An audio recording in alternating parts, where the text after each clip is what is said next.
research on every single loan that's out there, every company that does student loans, every grant or every scholarship that you can get. There's a lot of scholarships and a lot of grants out there that people don't know about. I would really research those because that's free money. You don't have to pay those grants or scholarships back, and that's the best way for you to pay for your college education. And also, don't do credit cards at all. Don't even do one credit card for emergencies, because that emergency won't really be an emergency.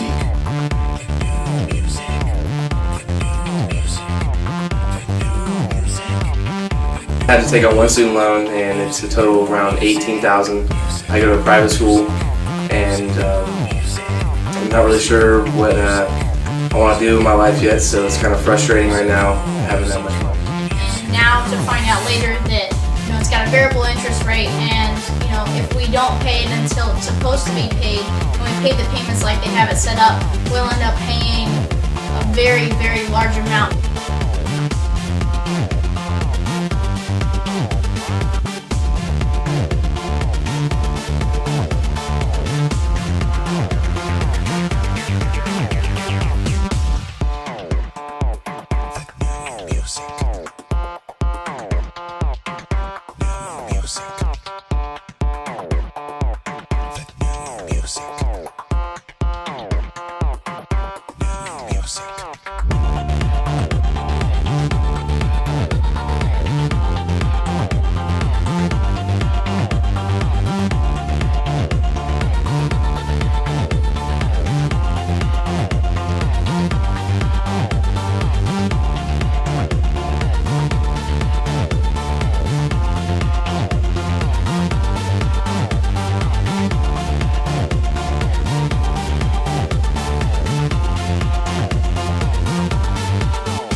Months ago, I started on my own, coming in from my own financial situation.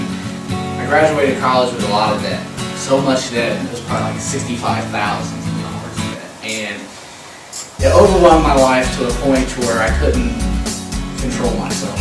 I lost control. I lost complete control of everything I owned, everything I had, and that was definitely difficult for me from graduating college and really trying to find a job out there in the world that we have today. The difference between federal, unsubsidized, and subsidized is the interest is accumulated while you're in school. It's not a large amount, it's still at that fixed rate, but the problem is it still accumulates. The government does not pay that interest while you're in school. It does have a 6-month grace period, just like the subsidized loan, which means you go to school after you graduate, you have 6 months before you have to start paying that back. What it is it goes off your income tax, your parents' income tax, and you put it together. And what it does is it shows how much eligibility you have for federal aid. What they'll do is they'll break down and they'll say, well, this kid needs to pay this much, or this kid needs to pay that much, or this kid's eligible for this much, or this kid's eligible for that much. By understanding, by finding out the key elements to the FAFSA and filling it out correctly, you will make yourself more eligible for federal aid. Now, the FAFSA can be very confusing. A lot of people don't understand how to fill it out or how it works or why we have to do it. So I'm going to walk you through the steps on exactly how to do it, how to fill it out. Without the parents' information, you're not going to be able to do it. Until you're 26, or if you qualify by special guidelines, which are very strict, you have to include your parents' information.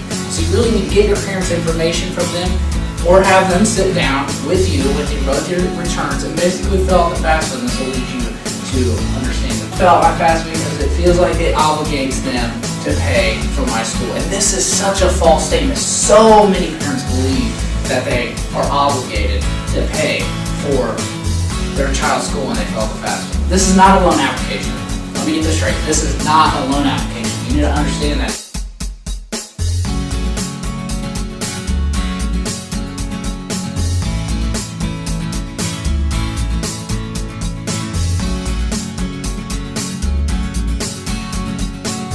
So it's basically going to tell you what you qualify in each of these categories, which I'll break down later on in the presentation what each one of these are.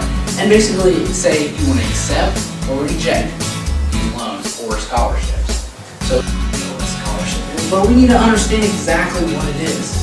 Basically, it's free money. It's free money for you to go to school, and it's given to you based on merit. So whatever you do good, such as grades or sports, or other things that you contribute, there's scholarships for all kinds of stuff. I remember when I first started college, there was a book scholarship, and I called in and I wondered about it. I really didn't understand anything about it, and the lady told me they put their names in a hat and drew, and I got it. I got my name drew for a hat, and I just applied for it. So you really need to understand that there's lots of opportunities out there to apply for scholarships. Apply, apply, apply.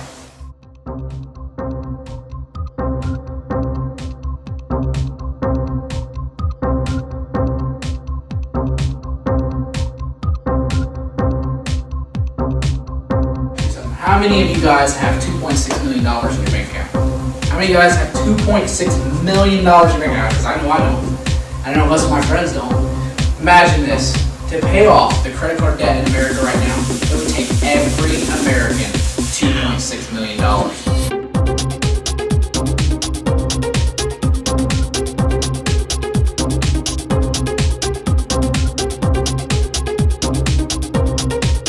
Recorded for quality purposes.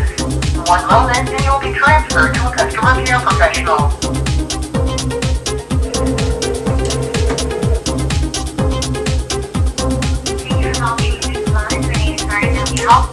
Yeah, I was wondering if I could talk to you about an existing loan that I have.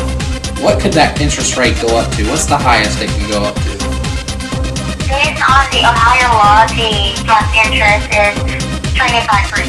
So I accrued this interest while I've been in school. Is that right? That's correct. Okay, and what happens is while I'm still in school and while it's still being deferred, I will keep accumulating interest, right? Yes, and any estimated accrued interest during the deferment period will be added to your principal balance after the deferment. Financial aid office, it gets transferred right to paying off your classes. You never see it. It's not like you walk into a store and you're paying thousands of dollars for something that you just bought. It's not like that at all. You never feel it. It never feels real. That's until the bill comes.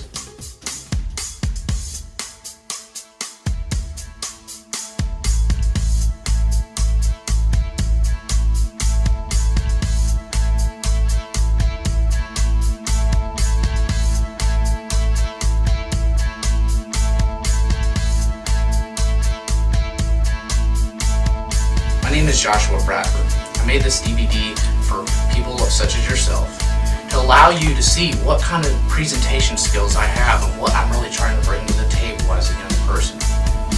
Recently, I found myself in $65,000 in debt. It overwhelmed me. It took control of my life. I had nowhere to turn. I felt alone. Every time I would go ask for help, somebody would just push it back in my face. It's your fault. It's your fault. And I kept telling myself that. And the truth is, it's not my fault. It's not my fault because I never knew exactly what I was doing. I had to turn to many other sources that really didn't show me which way to go. And I want to be that source. I want to be the beginning mark for these students. Because when a student talks to a student, it's different. When somebody your age basically shows you what's going on or shows you their life to inspire you, it's different. And I want to come into their lives. And I know I'm not here to preach about money. I'm not here to preach about other things. I just want to show them my story, how fast it can happen. Because sometimes we don't feel that physical connection. We're so young. You know, I recently published a book called Fixing Financial Habits for the Spender, and I feel like it connects a lot of my emotional life to what happened to me so fast. And I feel like by me not only inspiring these kids and showing them my story, but I can protect them from what may happen to them. 18 months, it's basically a delayed bill. You pay what you want. I think there's a minimum payment, I believe, on it. They'll mail you that, though. It's pretty minimal. I mean, it's pretty low. And you just make, because they don't want you to pay it. Don't not pay it within that 18 months. They'll get it, man. They'll make you pay 25% on the whole TV. It's a heck of a deal if you pay it off within that 18 months, you know. If you got 18 months to pay off $900, that's not too bad. It's no interest, so but yeah, do not ever not pay those. Because any of these stores, man, they'll just take you to death. They'll take you to cleaners. This is a smart TV.